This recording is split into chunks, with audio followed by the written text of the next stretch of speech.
Hello everyone. పిఠాపురానికి సంబంధించిన ఒక MLA ఇప్పుడు జగన్మోహన్ రెడ్డి గారికి వ్యతిరేకిస్తున్నట్టు తెలుస్తుంది. సో ఎవరు ఆ ఎమ్మెల్యే? అంతేకాదు ఇప్పుడు పవన్ కళ్యాణ్ గారికి కూడా ఇది కలిసి వస్తుందట. సో ఇదే అంశం మీద విశ్లేషణ తీసుకునే ప్రయత్నం అయితే చేద్దాం. స్టూడియోలో ప్రస్తుతం జగదేవ్ గారు ఉన్నారు, వెల్కమ్ చెప్దాం. Hello sir. Hello Jaki. Yes sir. ఎవరు సార్ ఆ వైసీపీ నేత? అంటే మాజీ ఎమ్మెల్యేలు కాదు. అంటే వంగ గీత గారు, తర్వాత దొరబాబు గారు, వీళ్ళు ప్రయత్నించారు. వైసీపీ వాళ్ళు వంగ గీతకి ఇచ్చారు. బట్ ఆవిడ కాకినాడ ఎంపీగా పోటీ చేస్తారనుకున్నారు ముందు, తర్వాత పిఠాపురం ఎమ్మెల్యేగా అన్నారు. సరే, ఒక మహిళ ఇది కదా, జగన్మోహన్ రెడ్డి గారు ఫ్యాన్ ఫోబియా హల్చల్ చేస్తుంది, ఖచ్చితంగా జగన్మోహన్ రెడ్డి గారే గెలిచేస్తారు అనుకునే తలంపులో ఉన్నారు. ఎందుకంటే వైనాట్ 175 అన్నాడు కదా ఆయన. అంటే ఆ ఉద్దేశం వైనాట్ 175 కోల్పోవడమా, వైనాట్ 175 గెలవడమా అనేది ఎన్నికల తర్వాత మనకు తెలిసింది. సో ఈ వైనాట్ 175 నినాదంతో నా బొమ్మ పెడితే, నా ముఖం పెడితే ఎక్కడైనా కొట్టుకొచ్చేస్తాను, అక్కడ కుక్కను పెట్టినా గెలిచేస్తుంది అనే ధీమాలోకి వెళ్ళిపోయాడు ఆయన. పథకాలు ఇస్తున్నాము, మనం ఇలా వేస్తుంటే అందరూ బాబు అని తీసుకున్నారు, సో ఖచ్చితంగా మనకే ఇంక తిరుగులేదు అనే ఫీలింగ్లోకి వెళ్ళిపోయాడు ఆయన. అంటే నాయకుడు అనేవాడు కింద స్థాయి కేడర్ నుంచి అందరితో ముచ్చటిస్తూ వాళ్ళ అభిప్రాయాలు తెలుసుకుంటూ, ఒక్కొక్క నాయకుడితో సమీక్షా సమావేశాలు ప్రాంతాల వారీగా ప్రాంతీయ భేదం లేకుండా చర్చోపచర్చలు జరిపితేనే ఏ ప్రాంతంలో ఎలా అనుకుంటున్నారు, ఏమనుకుంటున్నారు అనేది తెలుస్తుంది. అలా ఏం కాకుండా నా నిర్ణయమే final, I'm the supreme power. ఇప్పుడు ఏది ట్రంప్ లాగా. ఇప్పుడు ట్రంప్ అంటే అప్పుడు అధ్యక్ష పరమైన దేశం కాబట్టి అధ్యక్ష ఎన్నికలు జరుగుతాయి, అధ్యక్షుని అందరూ ఎన్నుకుంటారు కాబట్టి వాడే సుప్రీం పవర్, వాడికి అన్ని రైట్స్ ఉంటాయి. ఇక్కడ ముఖ్యమంత్రి కదా, కేవలం దేశానికి ప్రధాని కూడా కాదు కదా. బట్ నేను చేసిందే ఫైనల్, నేనే అధినాయకుడిని, నేనే అధ్యక్షుడిని, నేనే ముఖ్యమంత్రిని, నాకు ఇంక తిరుగులేదు అనుకునే స్థాయిలో ఆయన మాట్లాడటం, ఆ స్థాయికి వెళ్ళిపోయాడు ఆయన. అంటే ఒకటి మనిషి, మొన్న ఎప్పుడో చెప్పాను మీకు ఒక మాట, బుర్రలో పుట్టాలి, ఒకటి చెప్పిందేనే వినాలి.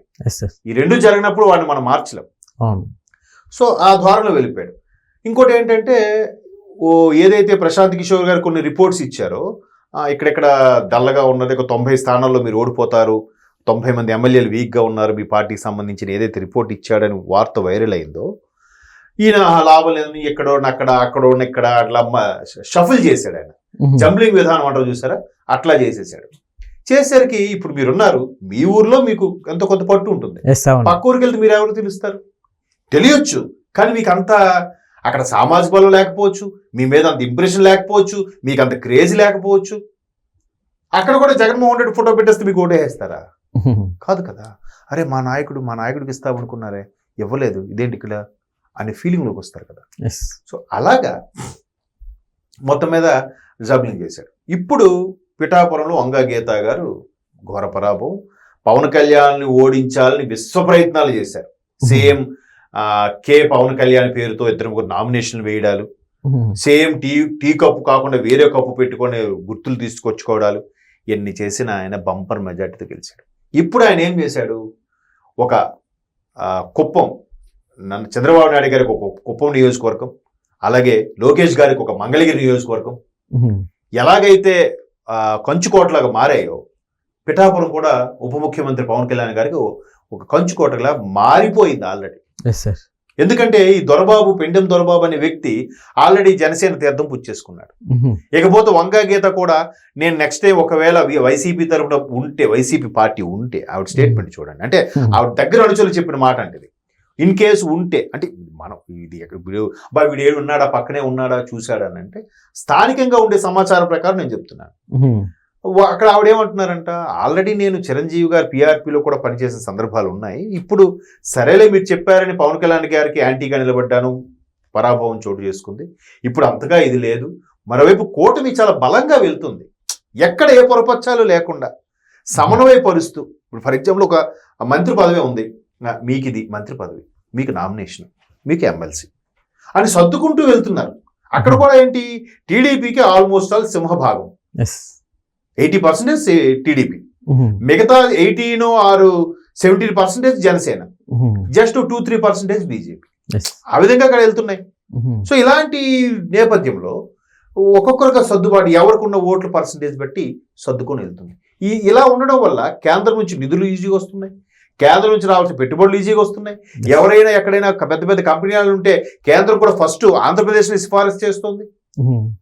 ఈజీ యాక్సెస్ అవుతుంది, అభివృద్ధిలో పరిగెడుతుంది కదా. సో ఇందుకు కూటమి కూడా చాలా జాగ్రత్తగా వెళ్తుంది.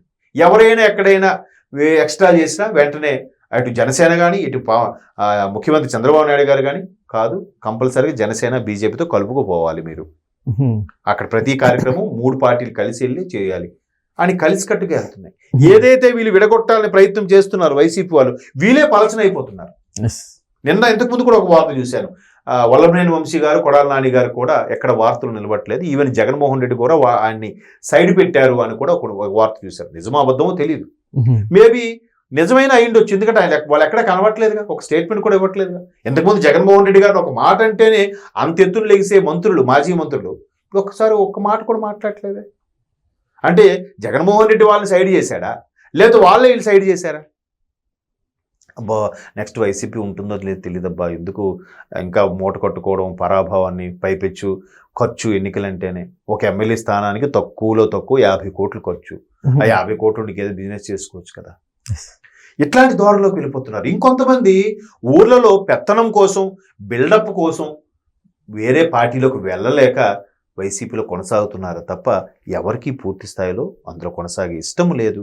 ఎందుకంటే ఈయన రావాలి, కేటర్ దగ్గరకు వచ్చి మాట్లాడాలి, మాట్లాడట్లేదు. ఈయన బెంగళూరులో ఉంటాడో తెలియదు, మొన్న హైదరాబాద్ వచ్చారంట కేసు విషయమై. హైదరాబాద్ ఉంటాడో తెలియదు, విజయవాడలో తాడేపల్లి ఉండేది చాలా తక్కువ. ఇప్పుడు ముఖ్యమంత్రిగా ఉన్నప్పుడు బిజీగా కలవలేదంటే ఓకే, కానీ ఇప్పుడు మాజీ ముఖ్యమంత్రి అయిపోయిన తర్వాత కూడా ఒక సాధారణ ఎమ్మెల్యేగా ఉన్నా కూడా ప్రతిపక్ష హోదా కూడా లేదు కదా. ఇప్పుడు ప్రతిపక్ష హోదా ఉంటే క్యాబినెట్ హోదా అనుకోవచ్చు. ప్రతిపక్ష హోదా కూడా లేని మీకు ఎంత బిజీ ఏంటి, ఎందుకు కలవట్లేదు? ఇలాంటివన్నీ విమర్శలు వినిపిస్తున్న నేపథ్యంలో ఒక్కొక్కరుగా పార్టీని వీడుతున్నారు. సో అలాంటప్పుడు జనసేనలో పవన్ కళ్యాణ్ గారు స్ట్రాంగ్ అయిపోతున్నారు అక్కడ ఆల్రెడీ. ఎందుకంటే 2025 ఎలక్షన్స్, 24 ఎలక్షన్స్ లో అత్యధిక బెట్టింగ్లు జరిగింది పిఠాపురం కాన్స్టిట్యూషన్ మీద, మంగళగిరి కాన్స్టిట్యూషన్ మీద.